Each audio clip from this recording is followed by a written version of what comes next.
Neste documentário, vamos conhecer a foz do Rio São Francisco, onde deságua o maior rio que corre totalmente em território brasileiro. O Rio São Francisco nasce ao sul de Minas Gerais e percorre cerca de 3.000 quilômetros em seu curso, passando pelos estados da Bahia e Pernambuco, até desaguar no Oceano Atlântico, entre Sergipe e Alagoas. Nós vamos partir daqui da cidade de Penedo, de carro, em direção a Piaçabuçu.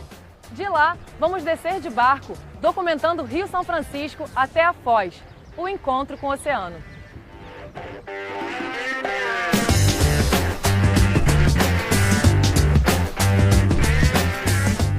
A cidade de Penedo foi fundada pelos portugueses às margens do Rio São Francisco, em 1534.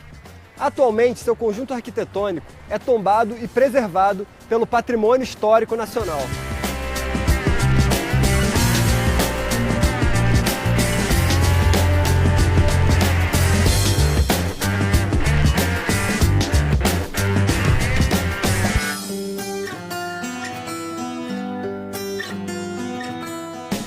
Essa é a Lúcia Regueira, ela é historiadora e moradora aqui da cidade, nascida e criada em Penedo, né, Lúcia? Com certeza. Como é que foi o desenvolvimento do Baixo São Francisco? Ele esteve com a cultura do arroz muito forte, já que as enchentes do rio propiciavam o enchimento daquelas várzeas todas, não só a cultura do arroz, mas os engenhos de açúcar, porque até aqui era a capitania de Pernambuco. Aqui tornou-se um grande centro de comércio, mercadorias, indo e voltando da Europa para o sertão, do sertão para a Europa. O grande desenvolvimento do Penedo do Baixo São Francisco iniciou-se com a descoberta do Rio São Francisco em 1501. No dia de São Francisco de Assis, 4 de outubro, no ano de 1501, o navegador Américo Vespúcio encontrou a foz desse grande rio, que recebeu o nome do santo protetor dos animais e da natureza. Em 1500, o Brasil foi descoberto. Em 1501, a coroa portuguesa andava uma expedição, essa expedição exploradora, e nessa expedição viu o grande geógrafo Américo Vespúcio. E Américo Vespúcio descobriu a foz de um grande rio. Como eram portugueses e católicos, então deram o nome ao rio descoberto, Foz do Rio São Francisco, por ser 4 de outubro, dia dedicado ao São Francisco. Os índios que já habitavam aqui o litoral davam o nome ao rio de Opara ou Opará, que na língua indígena quer dizer um rio tão grande quanto o mar.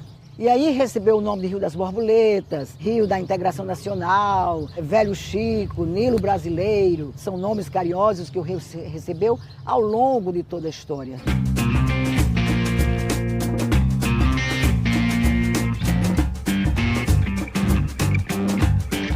A Bacia do São Francisco é a terceira maior do país. No seu trajeto até o mar, o Velho Chico percorre chapadas e cânions, Cerrado, Caatinga e Mata Atlântica.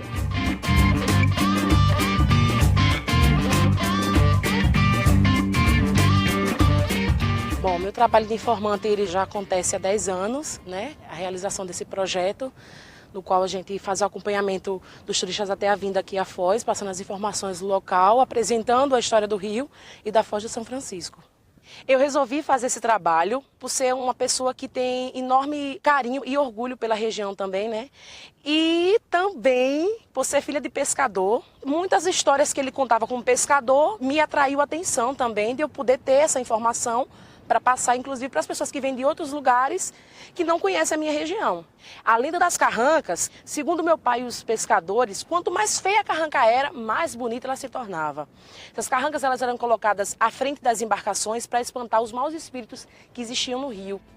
A gente normalmente consegue, em média, 1.500 visitantes por mês. Isso numa média temporada. Numa alta temporada, a gente recebe um fluxo bem maior. O Rio São Francisco para mim significa a minha vida, né? Porque eu vivo dele.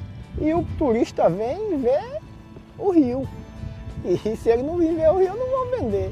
Se não tiver o rio, eu também não vou pescar.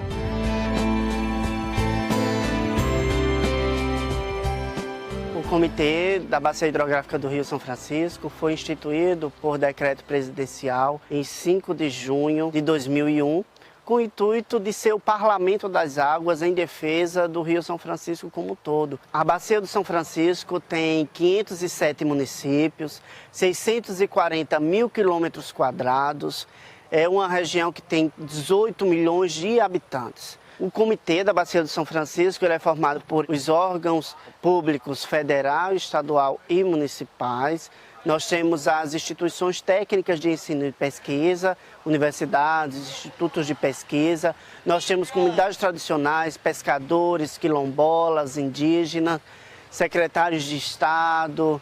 O peso do voto do quilombola, do indígena, do pescador tem a mesma força que o peso do ministro que está representando no comitê ou do secretário de Estado. Ninguém tem a força maior. Todos no comitê são iguais. O pouco recurso que o comitê está arrecadando, ele está investindo em sua totalidade na Bacia do São Francisco para que nós possamos ter um Velho Chico melhor do que está.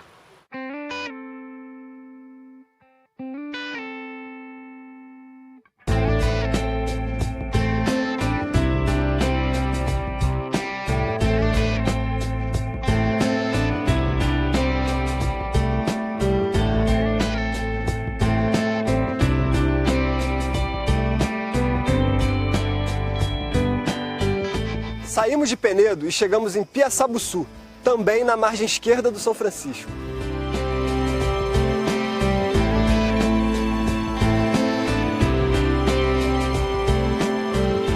Piaçabuçu tem cerca de 22 mil habitantes e a sua economia gira em torno da pesca. Todos os pescadores, quando chegam, eles não levam o seu pescado para as feiras, eles vendem diretamente ao atravessador. Aí no dia seguinte eu venho onde eles estão e pego o peso de cada um.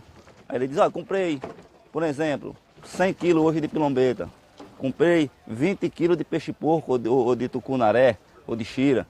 Aí eu já catalogo, coloco no caderno, para depois, no final do mês, eu somo cada espécie para saber a quantia de cada espécie que sai, as que saem menos e as que saem mais.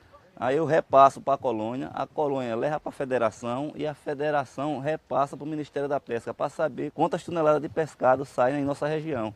Porque cada colônia tem que repassar os dados para o Ministério da Pesca de quanto está saindo de pescado naquela região. Não é certo dizer, aqui tem 4 ou 5 mil pescadores, mas cadê o pescado desses pescadores? A gente tem que provar como tem aqueles pescadores.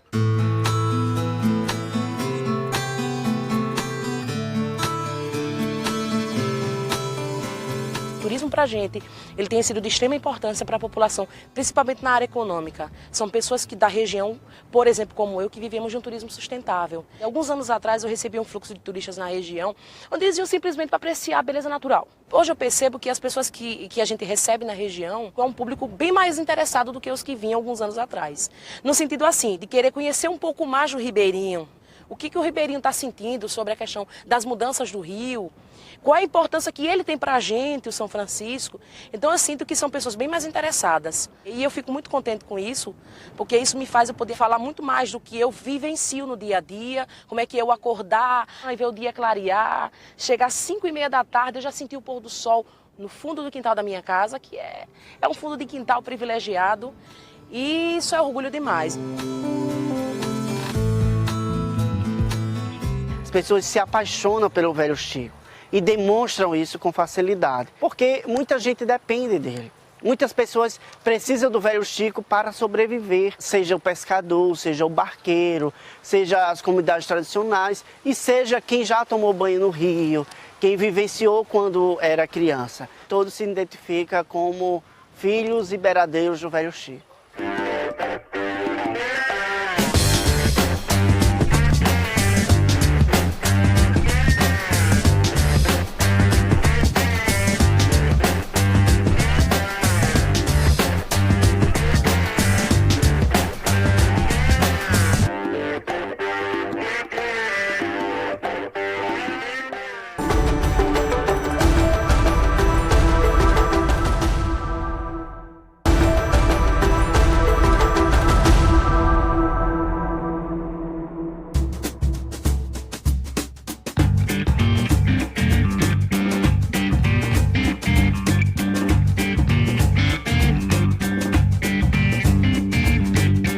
Acordamos em Piaçabuçu, onde pegaremos um barco até a foz do Rio São Francisco.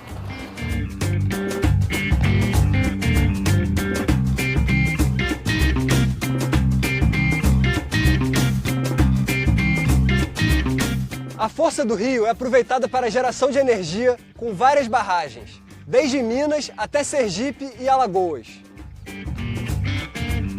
Piaçabuçu já foi um dos maiores bancos de camarão do Nordeste. Mas de uns anos para cá, com a redução da vazão do rio, a produção diminuiu muito. Essa aqui é a Dena, ela é moradora aqui de Piaçabuçu e ela trabalha como marisqueira desde muito pequena, né? E marisqueira é a pessoa que trabalha ali com camarão. Com camarão, é. E como é que tá hoje em dia essa produção aqui do camarão? Tá muito devagar. Hoje vem o quê? 100 quilos, 200 quilos. No máximo, quando vem é 300 quilos, no máximo. E antigamente vinha o quê? De camarão era 3 mil quilos, 4 mil quilos. Hoje em dia não existe mais isso, não. Por que não? Por causa das barragens. Aí, nessa região aqui mesmo da gente, perto, tem logo 3, né? É aquela história, né? De onde se tira e não se bota, a tendência é acabar, não é isso? É o que está acontecendo com a gente aqui.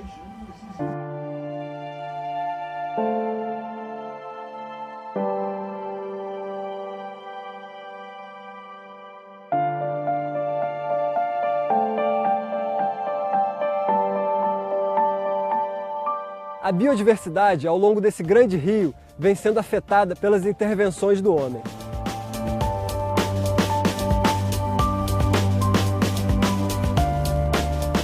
O projeto Lago São Francisco é um projeto que tem como seu principal objetivo a restauração de mata ciliar, que vem a ser um trabalho de reflorestamento.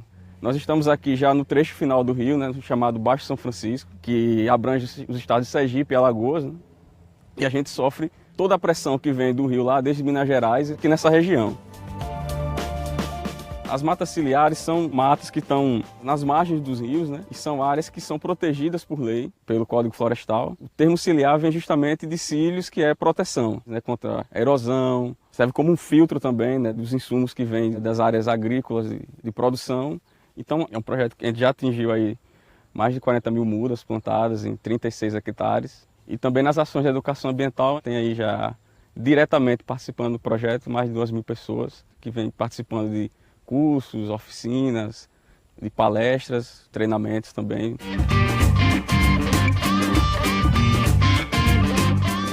O Rio São Francisco foi por séculos a principal via de abastecimento do sertão brasileiro.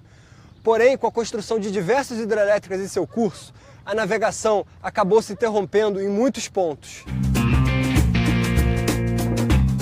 Historicamente, o Rio São Francisco todo ano colocava pelo menos 8 mil metros cúbicos por segundo de enchente, às vezes 12 mil, às vezes 16 mil metros cúbicos por segundo. Podia chegar a valores menores, como 600 metros cúbicos por segundo. Mas o grande problema é que as barragens, o setor elétrico insiste em liberar uma mesma quantidade de água continuamente, tornando o Rio São Francisco praticamente um canal artificial. Isso é muito ruim para a vida, como o nosso coração ele bate em pulsos, né? Como tudo nasce, tudo cresce, tudo morre, a ecologia, a vida humana e a vida da fauna e da flora necessita de pulsos. Enchentes e secantes seriam essenciais para encher as lagoas marginais, para aumentar o criatório de peixes, de crustáceos. Então está faltando isso. Nós costumamos dizer que Minas Gerais é a caixa d'água do Brasil. E em Minas Gerais, o ano passado, a hidrelétrica de Três Marias e sua represa chegou ao patamar de 2,6% de sua capacidade. Chegou próximo a zero. Mensalmente vem sido acatado pela Agência Nacional de Águas e pelo próprio IBAMA, autorizando essa redução da vazão, que está no plano da bacia 1.300 metros cúbicos por segundo como vazão mínima. E depois foi reduzido para 1.100, para 1.000 e hoje estamos em 900 metros cúbicos. Os prejuízos são incalculáveis.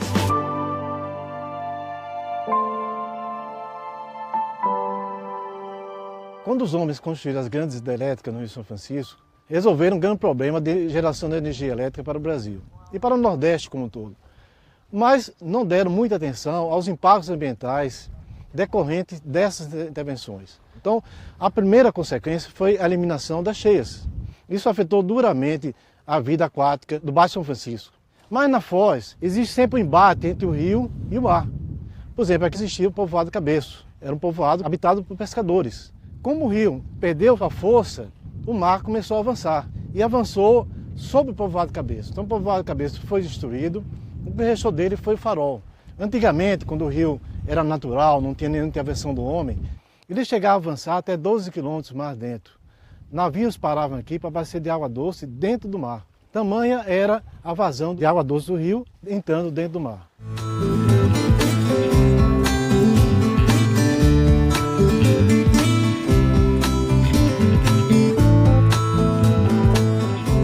A gente parou no povoado de Saramém e vamos conversar com Neuma Huber, que tem um projeto aqui. Qual é o projeto, Neuma? É a avaliação hidrodinâmica da foz do Rio São Francisco. Casa as informações da questão da qualidade da água com os processos econômicos, ambientais e sociais. E aqui no povoado Saramém, que é um povoado que foi diretamente afetado por essa variação da vazão e a implicância dessa salinidade que está, essa cunha salina que está adentrando o rio, boa parte da população aqui foram pessoas que foram transferidas do povoado Cabeço. O povoado Cabeço foi a região que foi praticamente suprimida pelas águas devido à força da maré. O projeto ele analisa a água do rio e analisa também a água que é distribuída à população. O órgão público, a Companhia de Saneamento, ela faz a transferência, a captação dessa água diretamente aqui do rio, de parte superficial, e distribui aqui no povoado. Entretanto, a gente detectou questão de poluentes microbiológicos, como coliformes termotolerantes e coliformes fecais, e também a questão da salinidade. Isso implica diretamente na saúde da população. Primeiro, pela questão de patógenos, e segundo, porque a água salgada ninguém bebe, ninguém consome, porque desidrata o organismo do ser humano. A proposta é, ao finalizarmos o projeto com dados consistentes, apresentar à sociedade, e à comunidade também científica, acadêmica, como o setor público, a real situação que esses moradores vivem aqui no meio dessa foz. Hoje a gente tem que comprar água mineral para beber quem mora próximo ao mar, tipo eu e outras pessoas que moram mais perto do litoral, na foz, né? Aí a gente hoje não bebe mais água doce, porque hoje mesmo você pode experimentar, a água aqui está salobra. E vive mais aqui as espécies que vivem nas duas águas, tipo bagre, xaré, carapeba, robalo. Com essa redução do fluxo, houve também implicações na subida desses peixes para a cabeceira. Ou seja, reduz a estadia desses peixes nesses locais de reprodução, afetando drasticamente a manutenção de algumas espécies aquáticas. Uma das estratégias para amenizar essa situação da migração desses peixes até a cabeceira são as instalações de escadas nessas barragens. Porém, até o momento, as construções hidrelétricas aqui no São Francisco ainda não contemplam essas escadas, que facilitaria a migração desses peixes para a cabeceira. E a água salgada está entrando para o rio e o peixe do rio não aguenta a água salgada, aí vai subindo. Cada vez mais a água entrando e subindo para o sertão. Nós pegamos mais peixe do mar do que do rio, São Francisco. Antigamente nós pegávamos aqui toda a qualidade de peixe do rio. Eu cansava de pegar aqui de 100 a 150 quilos. E hoje você vai e pega 2, 3 quilos, 4 quilos. E ninguém toma providência, só diz, vamos fazer mais o quê? A transposição, né? Vai ser o tiro de misericórdia no rio. Porque eles dizem que fizeram um estudo, analisaram o impacto ambiental, mas é tudo eles mesmo. É eu ajeitando para mim, no caso. Não é igual a ter um controle tipo a gente daqui controlasse isso. Eles só vão acreditar que o rio vai secar quando realmente secar. Enquanto tiver um pinguinho d'água, ele diz, olha, ali está minando um pouquinho. Ele não acredita não que vai secar. A transposição ela ainda não retirou água do Rio São Francisco. Teoricamente, a quantidade de água que ela vai tirar é uma quantidade pequena, menor do que, por exemplo, a que está sendo retida nesse momento pelas barragens. A transposição vai ser um problema a mais, né? Foi gasto muito dinheiro, né? Estima-se que vai chegar a 8 bilhões e que vai retirar mais água. Mas além da transposição, existe uma série de novos projetos querendo retirar água do Rio São Francisco. O que nós queremos nesse momento é que a revitalização da Bacia do São Francisco realmente ela saia do papel. A revitalização do São Francisco deveria contemplar recuperação de nascentes, recuperação de mata ciliar, cercamento de áreas de proteção permanentes, saneamento, diversas ações. Parece incrível que o velho Chico, depois de tantas intervenções em seu curso, consiga chegar ao oceano.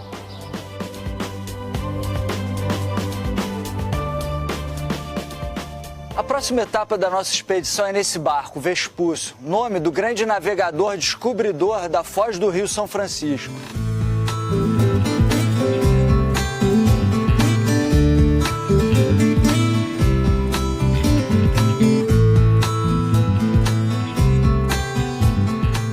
A descoberta da foz do São Francisco foi importantíssima. Subindo seu curso, o interior do Brasil pôde ser colonizado. Ele é a artéria do sertão.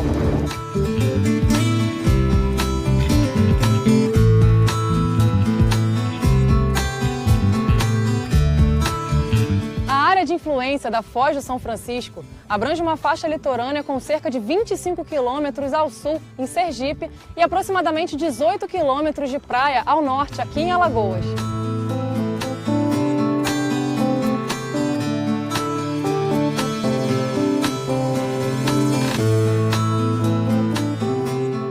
Estamos navegando no último trecho do Rio São Francisco, na última etapa da nossa expedição, no barco Vespúcio. Aqui, a gente fica imaginando as primeiras expedições portuguesas de exploração da nossa costa. Em 1502, com Gaspar de Lemos, e em 1503, com Gonçalo Coelho. Américo Vespúcio estava nas duas. Foi um grande estudioso de nosso litoral e explorador pioneiro desse paraíso da foz do Rio São Francisco.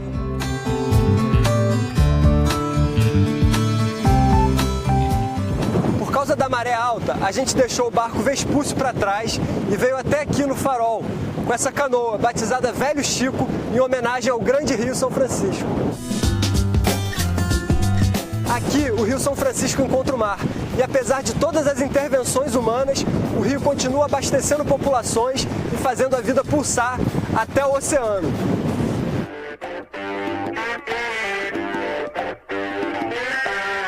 Do lado sergipano da foz, onde encontramos o farol em ruínas, ficava a antiga comunidade do Cabeço.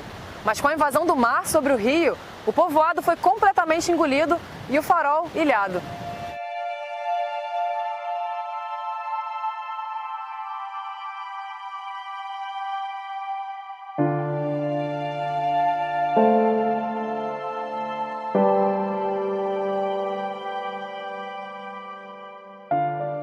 Não achei que fosse possível a gente chegar aqui em cima. Eu tô me sentindo muito emocionada de estar aqui dentro do farol. E é incrível, a visão daqui é absurda de bonita. E ao mesmo tempo é um pouco triste entender o motivo que leva esse farol a estar dentro da água, né? Isso faz a gente pensar bastante no impacto da nossa existência no planeta, faz a gente pensar em como é importante a gente compreender os ciclos naturais, as dinâmicas da natureza, do rio, das chuvas. O ser humano pode progredir bastante considerando a natureza, né? Se considerando parte da natureza.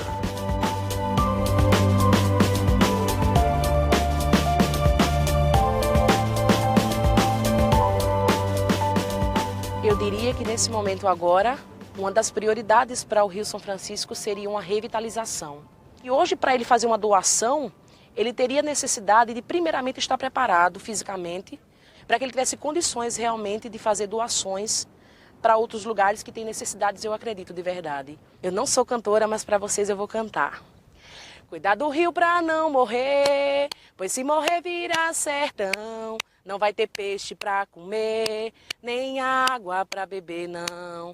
Cuidar do rio para não morrer, pois se morrer vira sertão. Não vai ter peixe para comer, nem água para beber, não. O Rio São Francisco, ao longo do seu curso, sofre todo tipo de intervenção humana. E aqui na foz, onde o rio encontra o mar, é que a gente termina a nossa expedição inesquecível.